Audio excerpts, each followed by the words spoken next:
Good evening, friends. I'm going to present today a different topic uh, from statistics, and this particular topic is included in the fourth semester syllabus under CBCS curriculum. And this particular topic is known as the Kendall's rank correlation coefficient. I will show two type of things. One is how to solve this particular rank correlation, how to find out the rank correlation provided by Kendall for the students of UG, and I'm going to present the same thing, how to calculate this particular tau value or Kendall's rank correlation coefficient using Excel. As we know that in geography nowadays, the application of statistics is highly rising, and we can't nullify the importance of the application of statistics in any field of social science, in any corner of physical science also. So some type of statistics are useful where we can assume the distribution of the population, and in some types of statistics it is not possible to characterize the population, but we can solve the statistics in a different way by giving them certain ranks. So my today's topic will basically cover that particular type of aspect, that this is a non-parametric one. By virtue of its calculation, it is impossible to get idea on the population because we are going to change the form of the data. And one of the most important thing is that in syllabus we have to compare the backward region and a developed region. So how we can apply this, I will show you part by part. So now from this figure we can say that within a box number of colorful gems are kept, and here in the next one also within this particular rectangle number of circles are given. So already we know that this particular container is called as population in statistics, and all these colorful gems or bubbles or circles, whatever we can say, all these things are called as samples. So population is the outer cover or the container, and here I am showing the container. And from population, if we are going to derive its several statistical quantities like mean and variance, that particular thing may be called as, that particular thing can be called as parameter.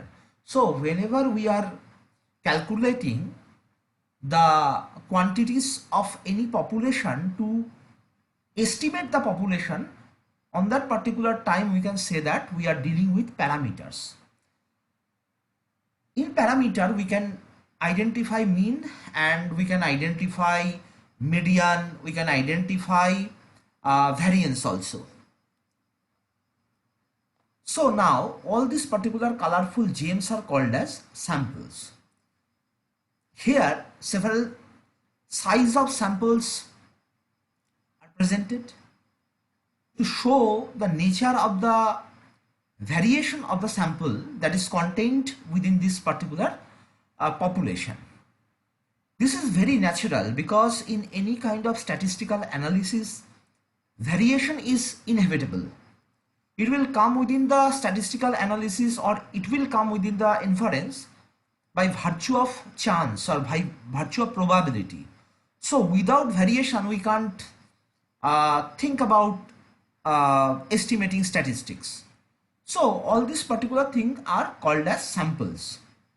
Now whenever we are calculating the statistical quantities based on samples like mean and variance, etc., so on that particular time, that particular quantities are called as statistics. So there is a keen difference between parameter and statistics.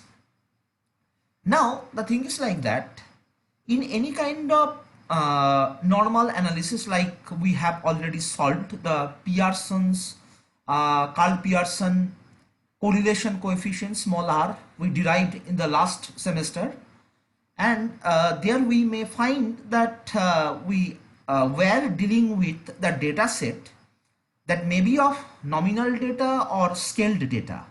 Now nominal data, I can say that if I put some random numbers 1, 2, 3, 4, 5, 6, 7, 8 and 9, 10 to identify 10 persons, we have provided 10 random numbers. So that particular 10 random numbers are called as nominal data. Here we can say that 9 is greater than 8, or we can't say that 2 is greater than 1 in case of nominal data. But now the thing is like that, whenever we are dealing with population parameters and sample and statistics, whenever we are try to find out the mean and variance of the measured quantities from population and samples, we can say that we are able to estimate the nature of the population mean from sample mean. So from sample analysis, from statistics, we can identify what is the nature of the population. So whenever we can able to do that particular type of thing, we can say that that particular type of calculation is called as parametric. So from sample mean, we can identify, we can quantify the nature of the population mean. Like t-test we have done while doing the Karl Pearson's correlation coefficient to find out the significant statistical correlationship. We used t-statistics previously, so that comes under parametric test. But the thing is like that, whenever the situation is like that, we have to reorder the nominal data. Here the data are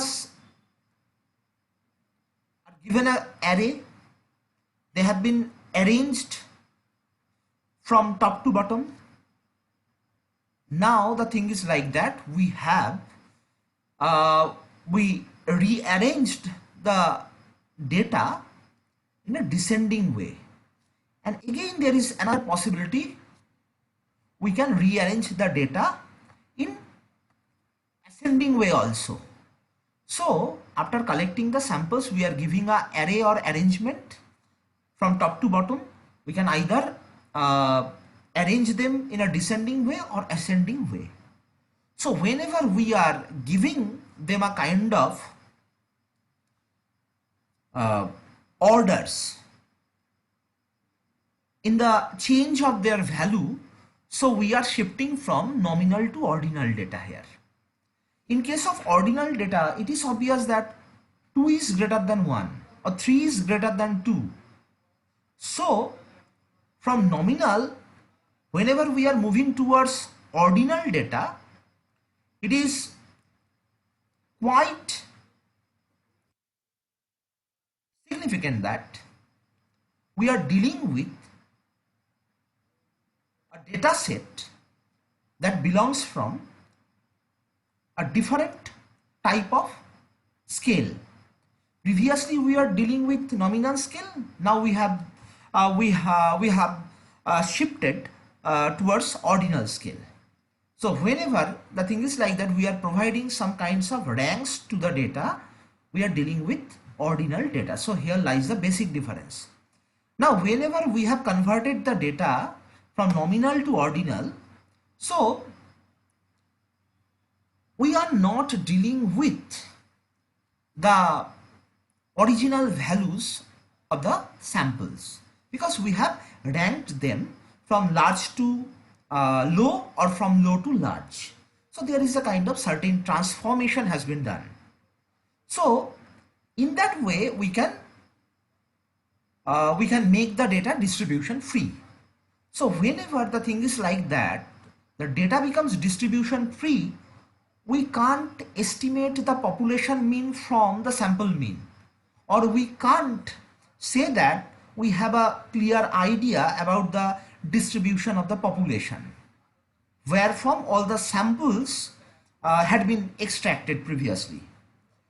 So in that particular type of distribution free case, it is impossible to calculate, it is impossible to estimate the distributional shape uh, or to estimate the nature of the population mean of that transformed data.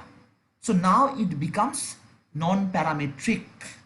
So we can't estimate the parameters like mean, like variance in variance we can say that mean deviation, standard deviation, coefficient of variation is there. So these particular things we are unable to calculate. So it becomes non-parametric. So here lies the basic difference between the parametric and non-parametric. And I am saying that the Kendall's tau value or Kendall's rank correlation coefficient, it is a non-parametric calculation. So what are the basic concepts lies behind this particular type of calculation?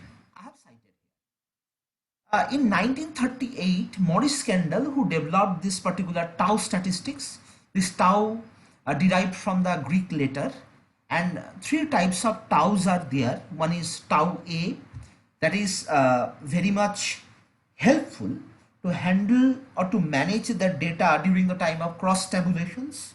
I will show the example. And while it is very important when we have to adjust the tie cases, it becomes very important to use tau B and tau C whenever we are dealing with some matrices where we are not using the squared form of data. In that particular time we can use the tau C. In our calculation we are not going to deal with tau C, only we will focus on tau A for normal cases and tau B for tie cases. Now in any kind of statistical analysis, in any kind of inferential field of inferential statistics, it is very important to draw some inferences, and we have to check, we have to justify our inferences that either they are statistically significant or not. So here we are going to use a kind of non-parametric hypothesis to check the statistical significance or statistical correspondence or statistical dependence of x and y variable. Here we are going to use the bivariate data to find out the tau value. Now I have already said that why it is called as non-parametric. Either the thing is like that, it is distribution free, we are not getting or we are unable to visualize any kind of bell-shaped curve or normal probability curve. We can't visualize. Or the thing is like that, it is having a specified distribution, but what type of parameters we are using to cite that particular distribution, that is very unspecified. We don't know what type of parameters we are using in our calculation. So as it is a non-parametric test, so we can't rely on calculating mean and variance. A mean and variance can be calculated in case of parametric cases, but in case of non-parametric cases we can't estimate the population mean from sample mean. Okay, so that's why it is called as non-parametric or distribution free one. So here three type of cases has been cited. This is the normal probability curve. The first one is the bell-shaped curve, as we know that this is the standard normal probability curve. Here along this particular dotted line, all the three things are pivoted, mean, median and mode. So here it is a kind of error-free distribution, but it is quite possible to have some error in our distribution. So whenever this particular graph is tailing towards right, it is called as positively skewed data, and when it is tailing towards left, it is called as negatively skewed data. And we can't say that the mean, median and mode values are same. Rather, there exists a kind of discrepancy. So the same thing has been given here. So this is the one most important way how we can interpret the mean, median and mode. So by virtue of its mathematical foundation, we can say that in case of any parametric test, we can get this particular type of shapes in case of our interpretation. Okay, but in case of the second thing, we are showing here this is a kind of histogram representation. After the histogram, one normal probability curve has been fitted. But if we plot one histogram, in case of histogram, it is just the plot of the frequency distribution. Sometimes it is often used to show the frequency density distribution functions also. But we can't say that from a histogram we can able to compare the mean of population and the mean of sample. It is just the continuous or discontinuous presentation of the frequency distribution. So while we are plotting a histogram type of graph, we are dealing with non-parametric type of character, non-parametric type of test. We are unable to predict the nature of population from sample. So this is the common difference between these two. Let's check the next slide. So here we have the concordance and discordance concept, because I would like to say that in Kendall's tau statistics calculation, we have to find out a agreement or a disagreement between x and y pair of elements. Either x and y, their concordance means they are showing a kind of agreement between them, and whenever the amount of discordance is increasing, we can say that between x and y, the amount of disagreement is increasing. So let's see, in case of any concordant pair where the jth element should be greater than the ith element. Now from this particular line we can't visualize, so we need to cite one example. So here I have given one box. Suppose this is the I ranked data and this is the jth ranked data. So how to calculate the concordant pairs from this particular data? I have given here one example. Like we have to consider with the jth column, and we have to find out how many jth elements are greater than the I elements. So if we consider 2, we have to find out in the next column how many values are there below 2 that is greater than 2. So greater than 2, we got 4, we have 5, 7, 8, 9, 10 and 9. And in a similar way, the next value is 4. So we have to find out how many values following 4 or below 4 is greater than 4. So 2.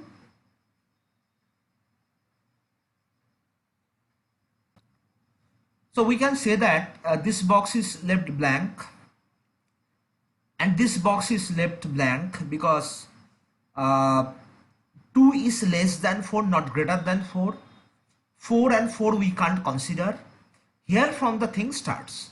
5 is greater than 4, 7 is greater than 4. In that way up to 9 is greater than 4. So in that way we can easily calculate the number of concordance pair. But one should keep in mind this particular last box will be left as blank. Okay. So now the second thing is that through the equation we can say that whenever the xi element is greater than xj element, we may get the discordant pair, and whenever we are getting yi element is greater than yj element, we are having discordant pair, and the vice versa situation also cited here. So now let's check the similar thing. Now in case of calculating the discordant pair, we have to find out below 2 how many data are there that is smaller than 2. Okay, so we can say that in this particular column all the box are left blank. Why it is so? Because here there is no data which is less than 2, so it is 0. We have provided 1 0. So in the second example, how many data are there that is less than 4? And obviously below 4 we have to find out less than 4. So there is only one value, that is 2, that is less than 4. So in the second box we have to provide 1. In the similar way you have to find out the discordant pairs. One last probability is there. Whenever the xi element equals to yj element or yi element equals to yj element, we are neither getting any kind of agreement nor getting any kind of disagreement. So in that particular time we can say that we achieved a tau coefficient value exactly 0. And I just want to make clear one thing: whenever in the data set the number of discordant values are increasing, the chance of getting negative correlation coefficient becomes higher, and whenever the concordant or similar pairs or their summation value is large than the discordant one, we supposed to get the correlation value in positive. Okay, so move to the next slide. So now we are going to represent the basic equations related with this particular calculation. Now tau A, this is used for the non-tie cases. We know that what is tie case and what is non-tie case. If there is a repetition of one element, we can say that it is tie element. If there is no repetition of any element, we can say that it is a non-tie case. So in case of tau A, this is the simple formula. C means here concordance and D means discordance. Here I have given one denominator, that is in Excel we have to find out through the function of combination, but for the students this particular value is actually called as binomial coefficient. For the students we can generalize, we can simplify this particular formula. So calculating C minus n for the students, we can provide this particular shape. Here n is the number of element or number of observation present within the calculation. This becomes very much easier now. Now another possibility is there. We can use C minus D in the numerator, and the denominator we can provide C plus D. So the value of this and the value of this particular numerator are same. So we can, in that way we can simplify tau A value or tau A correlation coefficient value by using equation 1 or alternative to that equation 2. This equation 2 is very much suitable for the students. They can use this particular equation very easily in their examinations. Now the second one is the tau B, that should be used for tie cases. Suppose one element is repeated twice, thrice. In that cases we can say that we are dealing with tie cases. So what is the formula of using this tau B? This is to some extent complex to that of the previous one, but nothing to worry about that. The whole shape is similar, but some things we have to check carefully. Now, before we know that the how to find out C and D, so and this particular combination of n and 2, this particular thing can be calculated in this way also. But what is the new thing here? New thing here is that this is the nx and ny. The nomenclature is given here. Nx is the number of pairs of the tie elements in x variable, and in case of ny we can say that the number of tie cases in the y variable or y column. So the whole thing come under this particular root.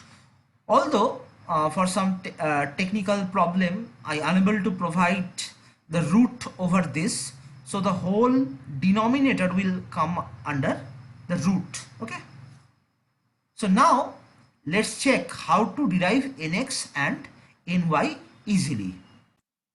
So we can check how to solve the tie cases.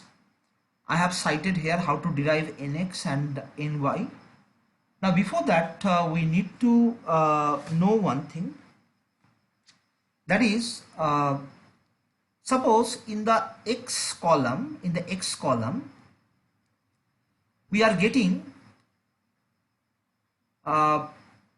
one value is repeating twice, that is 3 and 3, they are repeating twice. So what is the value? Value is 1. How many times they repeated? They repeated twice. Okay. So as I said that 3 and 3, they repeated in the x column. Okay. So the value is 1 and the repetition is twice. Okay. So here in the numerator, summation t within bracket t minus 1. So t is, the value of the t is 2 here. That is the number of times they repeated. They repeated twice. So this is 2 into 2 minus 1 divided by 2. In that way, solving the equation, we can get 1. In the same way, suppose the thing is like that. In the column y, suppose 4 and 4 repeated, again 5 and 5 repeated. So how many values we have? Now we have 2 values. Okay. How many times they repeated? They repeated twice. I provide here, add here one more 5, we can say that in that case one element repeated thrice, but the thing is like that, here 4 and 5 repeated twice. So the same thing we have to use. This particular part is used for the repetition of 4 and 4, and this particular right hand part of the plus sign is used for 5 and 5. So in that way, solving the equation, we can easily get a value. So this is how we solve nx and ny. So fine, we have solved the problems that how we can use tau A and tau B. So in the examination hall, we can easily do this particular type of calculations. So now we have to check out the properties of this Kendall's rank correlation coefficient value calculation. They have some properties. If there is agreement, the value will come in positive. The maximum limit is +1. If there is absolute disagreement between x and y pair, so we can say that we could have get maximum value -1. And if there is no such agreement relation of agreement or disagreement between x and y, we can say that we are approximately going to get our Kendall's tau value as 0. So this particular type of properties have been cited from the angle of the study of the correlations. We know that plus means positive correlation, minus means negative correlation. If there is no correlation, it will come as 0 while deriving the Spearman. Here the same thing appears, but we are going to deal with agreement and disagreement. Now this is most important part. After doing any kind of solving any kind of calculation, we have to go to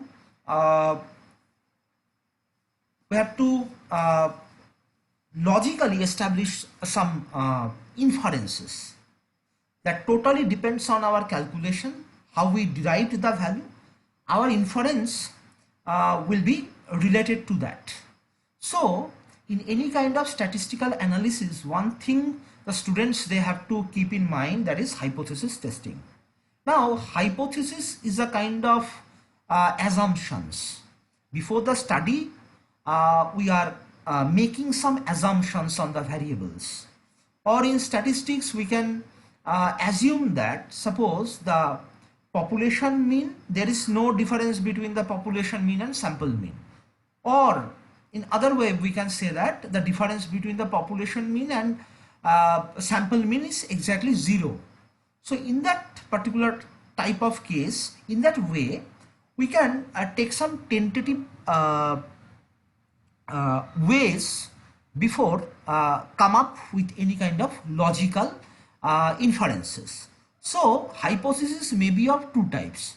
One is alternative hypothesis, another is null hypothesis. But we have to choose first one thing, that is called as null hypothesis. But in case of Kendall's tau hypothesis testing, I set here two objectives. To know either there exists any kind of correlation between x and y. This is the first thing. If there exists any kind of correlation, what is the degree of a correlation? Either it is positive or it is negative. This is the thing we have to first know. And again, as well as we have to know that the correlation value between x and y are significantly different from 0. This is one important question. Another thing we just want to know that that I have already told that what type of correlation we are going to have. So this particular type of thing we can solve with the help of t-statistics or t-test. T-test, I have previously cited that t-test is associated with parametric assumptions or parametric. It is a kind of parametric test. But whenever the thing is like that, this particular type of parametric form of t-test can be used to know just the degree of relationship between x and y. But more precisely what we have to identify, because we are here dealing with the correspondence and non-correspondence aspect. So we just know that one statistician, one researcher wants to know that x and y are they significantly independent of each other, or they are somehow dependent of each other. So the second case here, the second objective can be find out through the normal approximation using that curve, that is a normal standard normal probability curve, but although in non-parametric mode. So the next one is the Kendall's tau hypothesis testing. As I told that one is null hypothesis, and alternative to that it is called as alternative hypothesis HA. So what is null hypothesis in statistics? In most of the cases, basically in parametric cases, we can say that there is no difference between the population mean and sample mean, or population mean and the sample mean, they are very much identical of each other. So that is comes under the concept of null hypothesis. Whenever there is a kind of less variance or less variation within the data set, that might lead us to get a null hypothesis. But whenever we have we are getting high proportion of variation within our data set, and as well as we are able to say that yes, there is significant difference between the population mean and sample mean. So in that particular case, whenever null hypothesis is rejecting, we are relying on alternative hypothesis. Suppose another example I can cite. In case of null hypothesis, in any kind of research, the researcher should have to fix one null hypothesis first. Okay, from his pilot survey. Suppose high amount of rainfall is causing greater amount of sedimentation within the channel. Okay, so this is a form of null hypothesis. But if a researcher is interested to know that not only the rainfall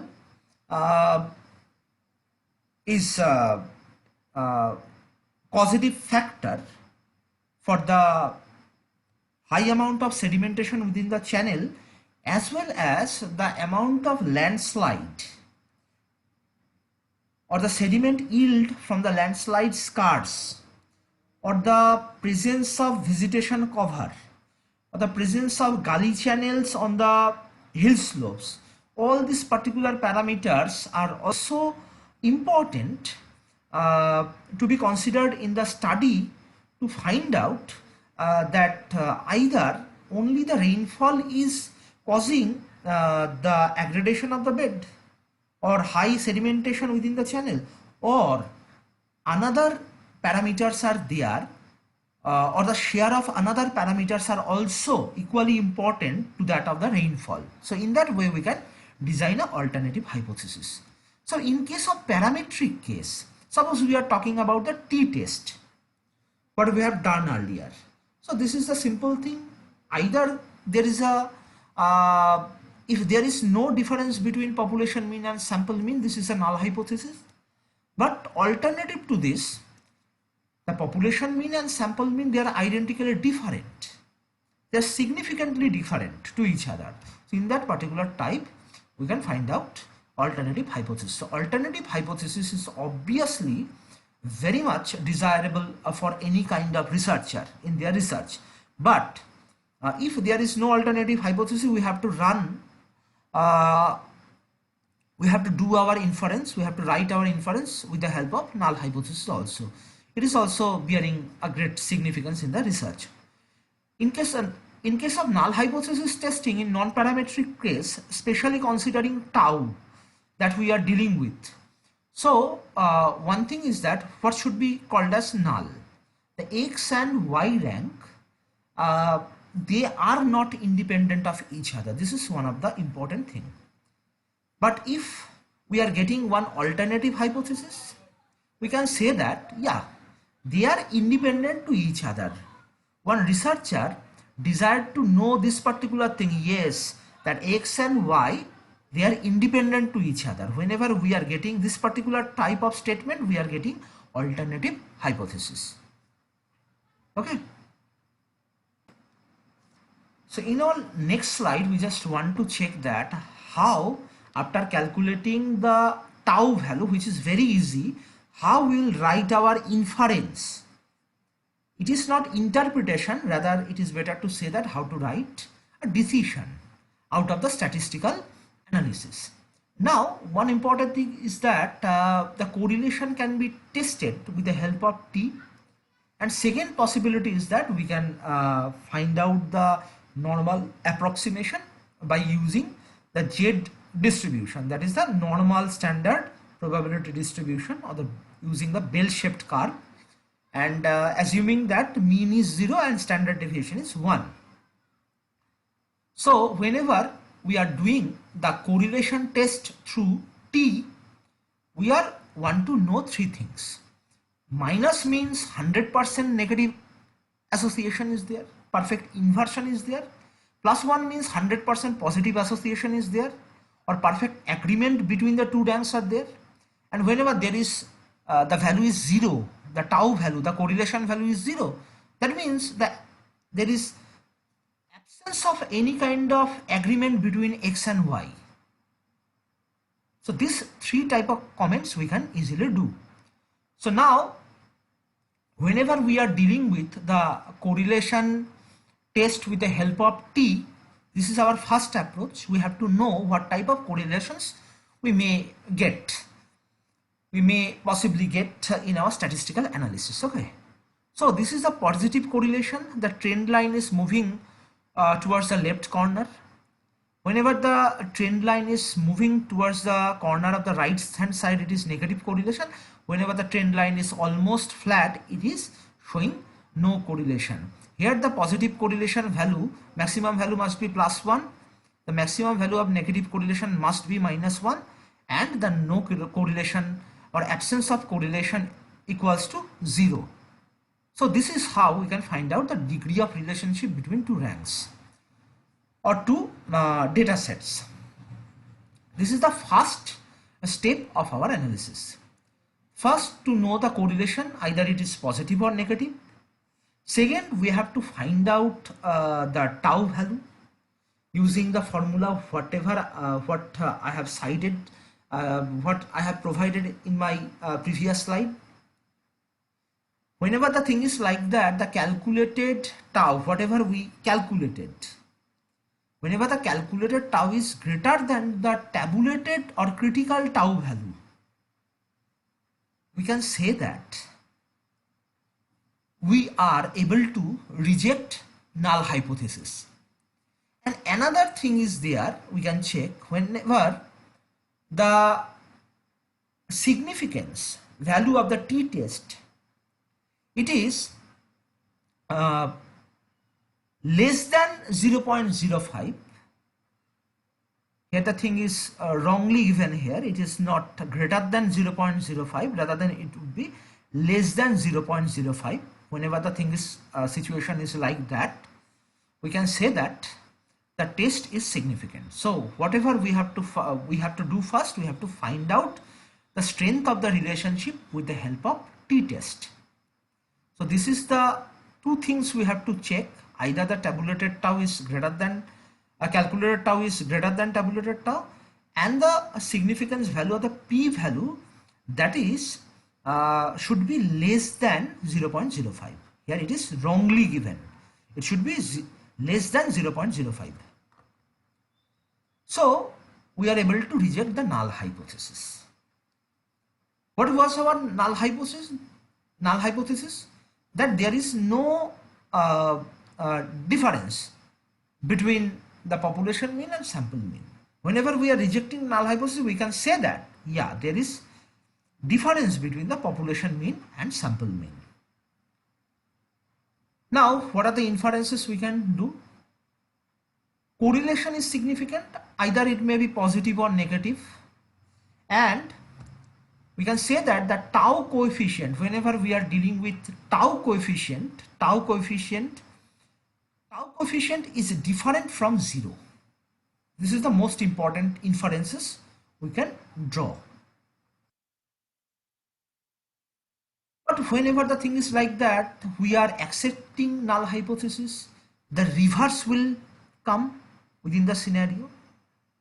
The tau coefficient will be not different from 0, and we can say that the correlation is not significant. Correlation is there, but it is not significant. This particular probability also exists in the scenario. So this is the most important thing whenever we are talking about the normal standard probability distribution, that is the Z distribution, assuming mean 0 and standard deviation 1. It is most important thing how we can test the hypothesis related with the Kendall's tau value calculation. So first the thing, we have to set a alpha value. Okay, so alpha is the confidence interval. In most of the statistical software packages, by default we may get 0.05 value. So that is 0.05 means that is the 95% level of significance out of 100. So 95% chance of non-committing error is there, and there is 5% possibility is there that we may commit error or wrong thing. So how we can derive this particular 0.05 value? The explanation is given here, and whenever this particular 0.05 is divided by 2, it will come up as 0.025. Often this particular 0.025 values are used in case of two-tailed test. So this is how we can get the value of 5.0. 100 minus 5.0, you will get 95% confidence interval. If we look at the curve, that is a normal probability curve, the total area under curve is 100%. So whenever we are deducting 5%, it will come up as 95%. So 95% level of significance, or in sense of probability 0.05% confidence interval, that is called as the limit of the alpha. Okay, 5% chance of committing error is there, and 95% chance of non-committing error is there. So from this particular graph, the one can easily identify, easily make their idea clear about the same thing. This is the two-tailed curve. This mark is provided here for the confidence interval. This is the alpha value, or often it is called as the tau critical value. This table is statistically prepared. We can download it from the net. Here we can check that for the two-tailed test, this yellow part covers 0.025% of area, and this left yellow part is covering 0.025% of area. So at this particular alpha level, what is the critical value of Z? That is 1.96 in case of two-tailed test. So this is how we can set the limits of Z in a normal probability curve. So conditionally, when the calculated Z, I will show that how to calculate Z. Whenever the calculated Z is greater than the tabulated or critical Z, that is 1.96, we can say that we able to reject the null hypothesis. And whenever the correction has been made here, whenever the p-value or the significance value that is less than 0.05, it is the thumb rule one should keep in their mind. This particular level is 0.05, and below that, if the p-value falls within this yellow region, if it is possible, maybe it is on the right hand side, maybe it is on the left hand side. If it falls within this yellow region, we can say that we are able to reject the null hypothesis. Here I am showing how to plot the p-values. Whenever p-values are falling in front of the alpha value, we can say that the test is significant, we can able to reject the null hypothesis. But if the reverse scenario may appear, that this particular p-values are falling inside the alpha value, on that particular time we can say that the whole statistics has been done, that is not correct, statistically not correct, that is not significant. So we can comment that we can easily reject null hypothesis. So what inference we can make? Whenever we are rejecting null hypothesis, we have to accept the alternative hypothesis. So we can say that the x and y, these ranks, they are identical to each other, they are different to each other, or they are independent to each other, and whatever the statistical test has been made, that is statistically significant. So here condition is that the second condition is that, which is reverse to that, the first one, when the calculated Z is less and the tabulated Z is large, and the p-value is greater than 0.05, we can say that we have to accept the null hypothesis, which is a reverse condition to this condition. Okay, so this is how, using the normal approximation, we can come up with our inferences, that what particular type of hypothesis we have to carry. Either it is alternative hypothesis, either it is null hypothesis. Fine. So here we landed in Excel platform, and in the Excel I am going to show you the first example how to solve. Now we have taken, we are not comparing the backward and developed area, rather we are taking one simple example. That is, as we know that the life expectancy depends on the number of cigarettes. So those who are taking more cigarettes, they might have less life expectancy. This particular type of assumption we can do. But before that, we have to do the scatter plot first to know the degree of correlation between these two variables. So the life expectancy here considered as X variable, and number of cigarette has been considered as dependent variable. So from the clustering or the orientation of the scatters, we can say that there is a slope is creating towards the corner of the right hand side. Okay, so now if we draw a trend line or the line of best fit between this particular scatters, through this particular scatters we will get a negative slope. So what is the value of correlation? Now we can easily identify at trend line. So display the equation on chart and click on the R square. So this is how we can create our equation of bivariate regression analysis. Now as we know that R square value is the coefficient of determination. So if we want to find out only R, so in that case we have to provide in the calculator 0.519 under root. So we will get one value of R, that is Pearson, Karl-Pearson correlation coefficient, that is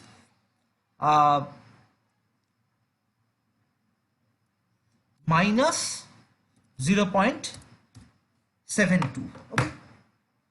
As we know that it is a negative correlation, and it is a high negative correlation, not very high, it is high negative correlation.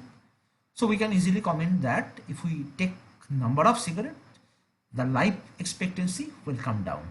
So this particular thing we have to do first. This is basically for the students, those who are interested in research, but those who are belonging from the UG or semester level or UG level, no need to find out or plot that particular type of scatters. Okay, and no need to do any kind of regression. Only what you have to do, this is the X column, this is the Y column. You have to rank them up. Okay, and again you have to rank them up. Fine. So how we will give rank? So small value you can give as 1, and the large value you can give as 15. Okay, so maximum, what maximum rank we get here, that is 15. Where it is 15, yeah, here it is 15. For the 92, that is the maximum value, we are getting a high rank of maximum rank of 15, and for 53, which is the minimum, for that we just get here 1. So in that way you have to rank them. Okay, now in Excel there is one formula, you can find it here. How we can find the rank? You have to put the formula in this box, and if you drag down the whole thing, you will get easily that how to derive the ranks. Okay, so I'm not dealing with that particular thing. So here I have provided the ranks accordingly, and after that the rank of this particular X column has been arranged in the ascending form. After that, the rank pairs that is related with the number of cigarette consumers is given here. So if rank 1 we are considering, so against 1 we are getting 15. So again, if we consider rank 2 we are getting the value of 13. So you have to assign the ranks in ascending way, and again you have to find the rank pairs. After that, what you have to calculate? You have to calculate the concordant and discordant pairs in the same way. Suppose you have to calculate this concordant pair by using this column only. So how many values are there that is greater than 15? There is no value, that's why 0. So how many values are less than 15? 14 consecutive values are there that is less than 15. So again, how many values are there that is greater than 13, below 13? So there is only one value, that is 14, that's why it is written as 1. And how many values are there that is less than 13? We can count. 11 is there, 10 is there, 6 is there, 2 is there, 8 is there, 9 is there, 12 is there, 3, 5, 4, 7, 1. So there are 12 values are there that is less than 13. So in that way you can calculate the concordant and discordant pairs, and you have to again sum it up. Okay. In the calculation, in the Excel sheet, I have given here the formula. You have equals, you have to write sum, and you have to select the whole column, you have to enclose the box and give enter, you will get the sum value. Okay.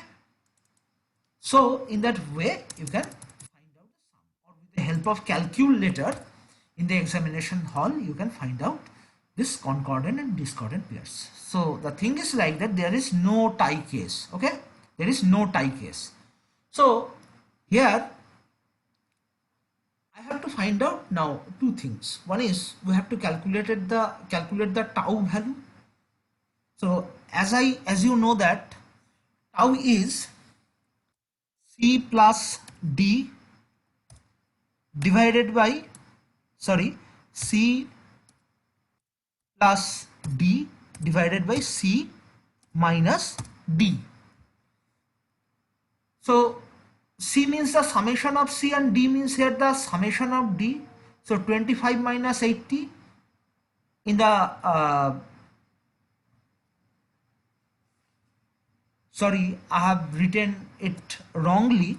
C minus D divided by C plus D. So this is the summation of C and D. So in the numerator 25 minus 80 and divided by 25 plus 80. In that way you can easily get this value tau. But in case of Excel calculation I have mixed up a new blend. So you have to write here what is the number of observation, that is 15, total 15 things samples I'm dealing with. What is the alpha value? That is the confidence interval 0.05 by default. So what is the value of combination of n and 2? In Excel you have to write, put equals to, you just write comb, you will get combination, you will automatically get a bracket. In bracket you have to put the number of observation, that is 15, provide a comma, and after that just write 2 and close the bracket and provide a enter. You will get the value, that is combination of n comma 2, that is 105. And similarly if we sum up 25 if we sum up C plus D 25 plus D, you will get the same value. Okay, you will get the same value.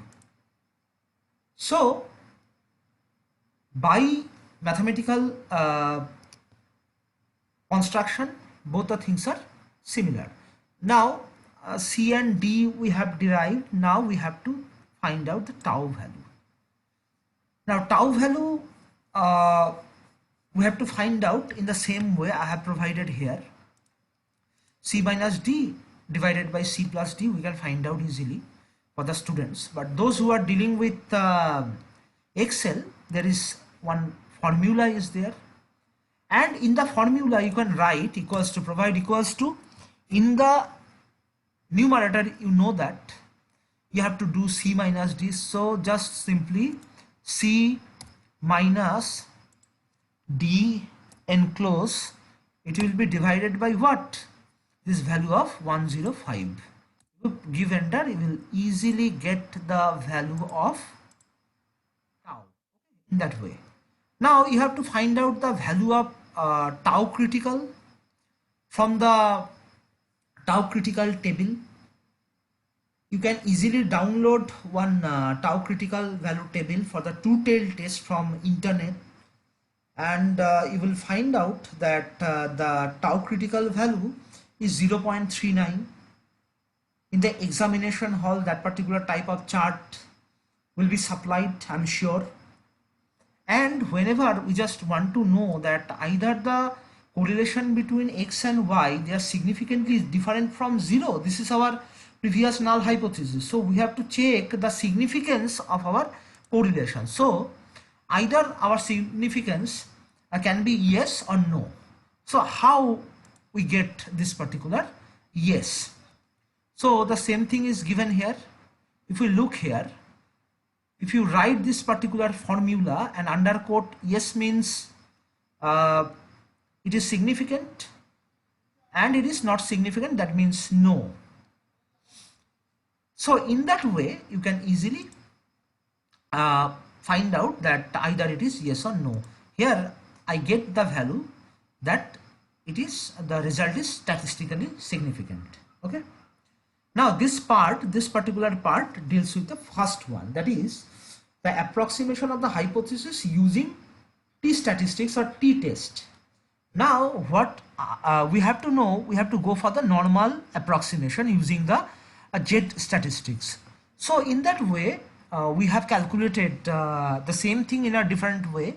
First we have to find out the standard error of estimate. As we know that in any kind of statistical analysis there must be some errors. So whenever the scatters are moving away from the regression trend line, the amount of standard error is increasing or increases, as we know that. So how to calculate this particular standard error? With the help of Excel, the formula is given here. Now this particular formula is to some extent lengthy, okay, because in the examination hall the UG student, they will not get the support of Excel. So how to calculate it manually, I am showing the same thing from my Word template. So this is how we can estimate the standard error. Okay, within the analysis we can easily estimate the standard error. In value we can easily derive number of observation, and the students for the UG, they can use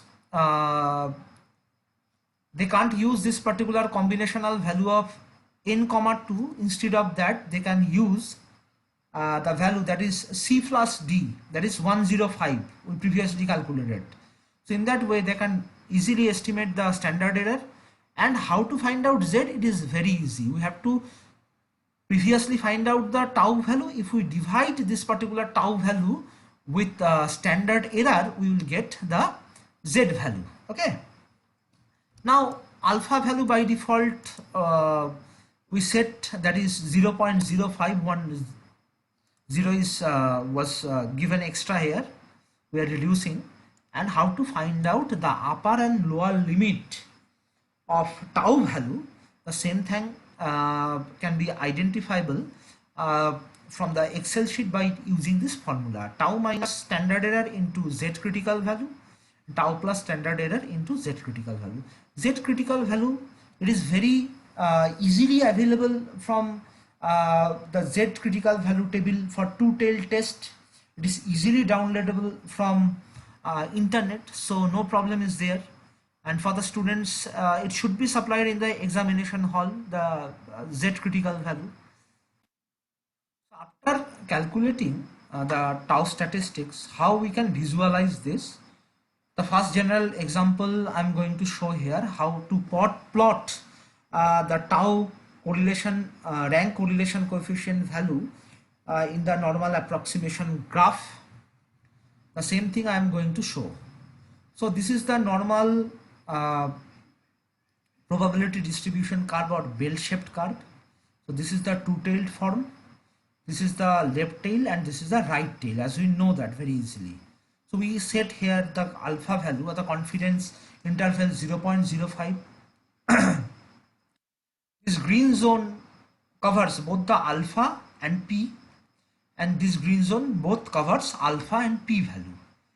As I previously told, the p value, if falls within this green zone, we can able to reject the null hypothesis. So how we split the 0.05 value for both the tails? So here are the critical values or the Z critical values. This minus, this should be plus, sorry, it is not minus, this should be, this value should be plus, because in right tail case all the values should become as plus sign, and in that case all the values will become as minus sign. So this particular critical value one can download from the Z critical table for two-tail test. It is easily available from the internet. So these are the fixed values. Okay, this is how we can fix, one can fix their Z critical value. So this is, this green part covers 0.025 area and this covers 0.025 area. So if we sum up these two particular things, we will get 0.05 value. So this yellow zone is called as the acceptance of null hypothesis zone, and if our value that exceed the Z critical value, that is plus 1.960 or minus 1.960, that particular part comes under the rejection of null hypothesis zone. Okay, so this is the alpha zone and p zone. Now as I have shown earlier that in case of the two-tail test, the Z critical value of 0.025, it is plus minus 1.960. The same thing is given here. Now where our calculated Z value actually lies. So this is our calculated Z value, that is minus 2.72, that situates to the left of this fixed Z critical value. So whenever we are getting this particular calculated Z value which is greater than the fixed or tabulated or calculated or critical Z value, on that particular time we can say that we are able to reject the null hypothesis. Okay, so this is the position of the p value that we derived. So whenever this particular p value falls within this green zone, that is well above this particular value of plus 1.960, that obviously we can say that it is less than 0.025. So we can say that this particular p value is significant, and as well as the whole test is statistically significant. So what is the condition of rejecting null hypothesis? This particular calculated Z value which is greater than the tabulated Z value. So in that condition, as because this calculated Z value falls within the green zone, we can easily reject our null hypothesis. So this is the lower and upper limit of the calculated tau value for the first example. Okay. Now we need to compare the developed and backward region. So basically this two parameters has been considered for our analysis. This block is covering the countries belonging from the developed region, and these are the backward countries. Okay, so comparing the gross national income and the unemployment rate, taking these two things for developed and underdeveloped, developed and backward countries, we actually accomplished our whole calculation. I just want to show the same thing. So this is how we started our calculation for the developed countries. So what is the thing we just want to know? That we want to find out what is the correlation, what is the strength of the correlation, and either the correlation is significant or not, and that particular thing can be identified, can be identifiable from using t-test. So in the similar way, I have provided the ranks. How I have provided the ranks in Excel, this particular thing will show the same thing. After giving the ranks, I have arranged the ranks of GNI in ascending order and the rank pairs of the unemployment that comes automatically. After that, we calculate the C means the concordance pair and D means the discordant pairs. So N is the number of observation, a combination of N comma 2, this is nothing else, C plus D, or the summation value of C plus D. Okay, so what is the summation value? The thing is not written here. So provide equals to give sum, just select the whole thing, close the bracket and drag the thing towards your right. So this is the thing. Okay, so C has not calculated here. This is the new technique. Only I calculated here, that is D. How to find out C? So how it is possible? I want to show it from here. So this is the D, the summation has been derived. So how to calculate C? Now whenever we are deducting 105 minus 42, we will get 63. So in that way, easily we can count the summation of the concordant pair as 63, although the individual values can be identifiable, can be identified in the previous way. So how to calculate the tau value? The same thing is shown here. The C minus D divided by C plus D, or using this particular combinational form, you can do the same thing. Now how to find out the tau critical? Use the chart downloaded from the internet and find out the significance value.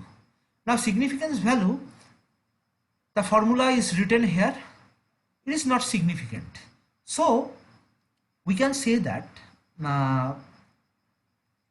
although we found a 0.2, a very minimum positive rank correlation between GNI and unemployment rate in case of the developed countries, but we can say that the strength of relationship or the degree of relationship is statistically significant.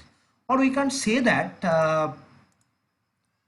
the correlation, the rank correlation coefficient between X and Y, that is between GNI and unemployment rate, they are not significantly different from 0.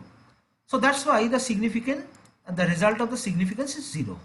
Now after that, another thing, the second part we are going to do using the same thing, but the heading is using the normal approximation. First step has been done, we have to go for the second step.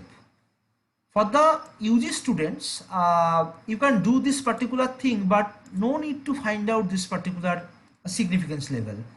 Okay, only you can compare the tau critical value and tau calculated value. If the tau calculated value is greater than tau critical value, then null hypothesis rejected. But here the tau critical value is greater than the tau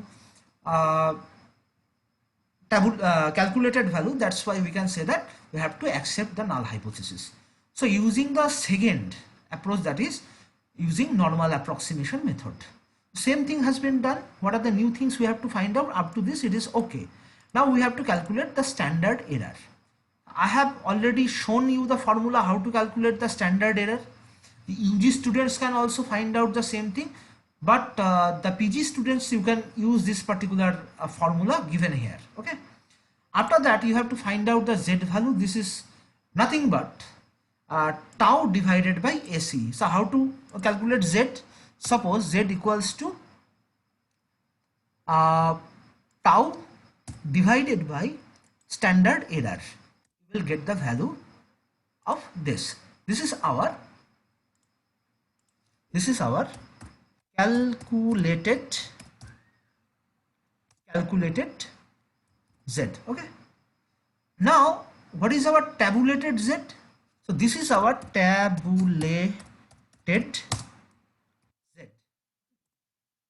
This is our tabulated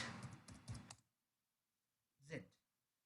Tabulated Z and Z critical both are same. We can easily find out this particular value by downloading a standard two-tailed Z critical value table. Otherwise, if we do this particular function in Excel, I am showing the same thing here. Okay, we can easily able to derive. Up to this particular thing, the students of UG have to find out that either this particular calculated value is greater than tabulated, or tabulated value is greater than calculated. From this particular portion you can accomplish your whole calculation. Here in our case we can easily find that our tabulated value is greater than calculated value. We have to accept the null hypothesis here also. But this particular part is for only the PG students and the interested researchers. We have to find out the p value as the formula is given here in the Excel, and you have to find out this particular p value. It is not below 0.05. This is the thumb rule I said. So as it is greater than 0.05, so the significance of this particular statistics is not significant. So that's why the thing is come as no. And how to derive the upper value and lower value of tau? The same thing can be done by using this formula. Okay, I shown this thing in my previous slide. So now go back to the presentation. Here again we come back, the same thing we just want to plot here for the developed. So this is the two-tailed, I've already discussed. Okay, we are using the confidence interval of alpha.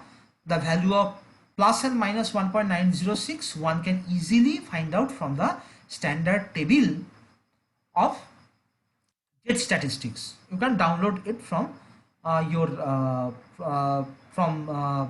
the internet. So this is the tabulated Z or the Z critical. Now what is our calculated Z? We find the value from Excel and provided here. So this is the location of our calculated Z. So now one thing we have to know, as this 1.03, it is falling inside or at the back of this tabulated Z. So we can say that we have to accept the null hypothesis, because this particular yellow zone comes under that, the acceptance of null hypothesis. But if it could have fall at the green region or towards the tail shown in green, we can say that we have a chance to reject our null hypothesis.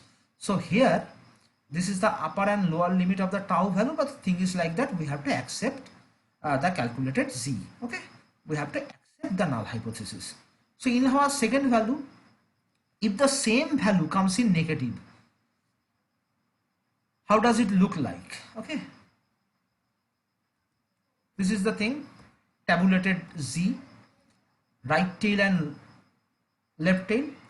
Previously I presented that if it as it is come in plus, appeared in plus 1.03, so it was there in the right hub of this particular two-tailed card. But whenever if we put this particular negative value, if, so the probability of getting this value comes here. Okay, so again the thing is like that this minus 0.3 is less than minus 1.906, so we can say that again it falls within the region yellow, that is called as the acceptance of null hypothesis. So in our next case, that is the region, backward region, again we have to go back to the Excel. Actually I'm not going to give detailed elaboration by taking the backward countries from Syria to Burundi. By following the same process we generated all these particular values. Let's take a look very carefully, because we are going to plot this particular values, that how to visualize this particular manually derived or digitally derived statistics. We have to visualize this particular thing, so we need to go back to the PowerPoint presentation to plot the values that we have generated for the backward region. So this is for the backward region, again the same graph we are using. No need to say this particular thing. Again, as we know that if we fix the 0.05 confidence interval, we will get the critical Z value of plus minus 1.906 from the table. So previously, our calculated Z for the developed region, it was shown in the vertical green line, it was plus 1.03 Z for the developed. Now we have derived the Z for the backward. Okay. Again, the same thing has been fallen in the yellow region, and we can say that again while inferencing using the normal approximation using this bell-shaped curve, we can say that the x and y variable, that means the x and y ranks, that means GNI ranks and unemployment ranks, they are not independent of each other. Okay, they are not independent of each other because we have accepted the null hypothesis. So this is the upper and lower limit of the tau value. If we can reject the null hypothesis, only that particular time we can say that the rank x and rank y, they are not identical to each other, they are independent of each other. But here the same thing is reversed, they are not independent to each other. And this particular type of inference we observed after deriving the Z scores and p values. So here we again accept our null hypothesis. So we have to check if there is tie case. Okay, so if there is tie case, again we have to go back to the, so this is our last case we are dealing with, tie case. Okay, suppose we have taken country and we have taken unemployment rate and literacy rate, suppose. Okay, while ranking in the same way, we found that here one value is repeated, here two values repeated twice, 3 3 and 14 14. So this is a case of tie case where elements are repeated simultaneously. So the thing is like that, we have to convert this rank 2 and 3 in a new form or in a new shape. How it is possible? Now as we get here 1 and 1, so means rank 1 and rank 2. So what is the median value between 1 and 2? It is 1.5. So I have given here 1.5 instead of writing 1, and again 1.5 instead of writing 1. Okay. So in the same way, in the rank 3 column, we have two tie case. So we get 1 and 2, but in case of 3 and 4, we are getting a tie. So here, instead of writing 3 and 3, we are writing their median 3.5 and 3.5. Again, lastly, whenever we reached at 14 and 14, so it should have been 14 and 15, but we are using here 14.5 and 14.5. So in that way, we can rank them up. We can rearrange the ranks. So after that, it is very necessary to rank them in a ascending order in the same way. And after that, we have to find for the rank pair. Suppose for 1.5 it is 9, 1.45 it is 14.5. The small is cited first and the large is cited in second. So in that way, the paired rank is given here. We find out the C and D value in the same way, but one thing we have to find out, one thing we have to remember. In case of our tie case, one should memorize one equation. We should focus here. In case of rank X, only one value repeated twice. So after solving this equation, we get 1. In rank Y, two things repeated. 3 and 3 repeated twice, and 14 and 14 repeated twice. So value is 2 and repetition is twice. So in that way, after solving the equation, we get the value of 2. So the student can use this particular type of thing for UG level, but another way is there. I'm going to, for the tie case, one formula we can use, those who are interested. So if we click here, you will get one equation given here. In the same way, if you rank them up, you will get 1 here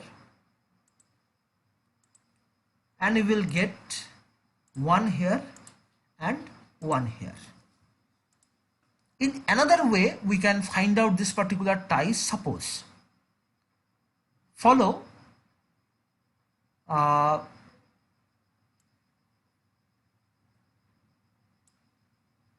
this column. The first 1.5 and 1.5, these two values tied. So I'm highlighting. So this is the thing, okay. So 1.5, again we are getting 1.5 below to it. So where the first tie started, you can give here 1. Okay.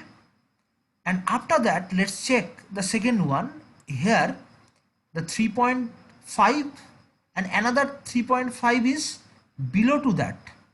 But we have to provide one value where it started. Again, the rank 14.5 started here and another is given here. So we can give here another 1 rank. So in that way, we can get 1 tie for rank X and 2 tie for rank 2. So in the same way, we have to find out the T statistics. Again, we found that as the tau critical is greater than the tabulated tau, we can say that the correlation through T statistics is insignificant. So the significance value comes as no. But whenever we are going to get the value of value, and as well as we have to do the inferences, we have to cite the inferences in that particular time, again we have to use a normal approximation. In the same way we have to find out. Okay, just remind this particular values. I am going to plot this within a bell-shaped curve in a similar way. So we have again arrived at the PowerPoint presentation. Okay, so again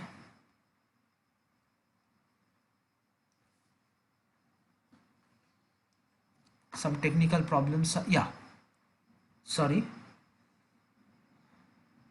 So again we are dealing with the tie case, how to plot whatever we derived in our Excel, how to plot this. So the same graph we are using, this is the Z we calculated for developed, this is the Z we calculated for the backward region, and this is the Z we calculated here for our tie case. Okay, so this is a zone covering 0.025 and this is the upper and lower limit of tau value. Again we can say that this tie case, in this tie case the value of minus 0.940 that falls within this yellow region, that is, this is less than this two critical values, that is minus or plus 1.960. So as it is falling within this particular yellow zone, we can say that we have to what? We have to accept the null hypothesis again. Okay. So this is how we can do the calculation to find out the Kendall's rank correlation statistics or tau statistics. So both the things have been mixed up. Some parts I left for the UG students and some extra calculations I provided here for the PG students. So both of them can get to some extent benefit. So I would like to say special thanks to Professor Charles Zanowitz. From his literatures and from his thoughts, I find out how to solve this particular problem in statistics. So hope you will find this non-parametric test method. If you like this particular thing, don't forget to subscribe and like to the channel, and stay tuned for more updates, and goodbye then.